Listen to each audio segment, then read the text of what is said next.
आता आपल्याला माहिती आहे की मादी अॅनाफिलिस डास चावल्यामुळं हिवताप आणि मलेरिया होतो. म्हणजे मॉस्किटोमध्ये आपल्याला चावणाऱ्या सगळ्या मादीच आहेत, फिमेल मॉस्किटोज आहेत, बरोबर. पण नर का चावत नाही? सांगतो आपल्या कामाचं. नर जे असतात ना हे मधच खातात आणि त्यांना ते इनफ आहे. आणि चावण्यासाठी जो विशेष ऑर्गन स्पेशल अवयव लागतो म्हणजे प्रोबोस्किस जो लागतो तो त्यांच्यामध्ये नसतो, बरोबर. पण जे मादी असतात, फिमेल मॉस्किटो जे असतात, त्यांना प्रजननासाठी प्रोटीन लागतं म्हणून ते रक्तासाठी चावतात, बरोबर आहे. आणि चावण्यासाठी ना स्पेशल ऑर्गन विशेष अवयव असतो तो म्हणजे प्रोबोस्किस.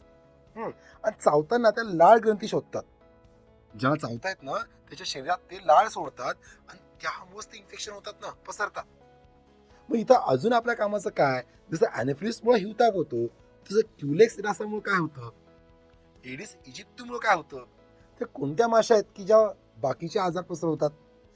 हे वेक्टर बॉर्न डिसीज म्हणजे वाहकजन्य आजार म्हणजे काय आणि बाकीची उदाहरणं कोणती आहेत हे आपल्याला बघायचं आहे. कारण परीक्षेत विचारलंय आणि हेच आपल्या कामाचं आहे.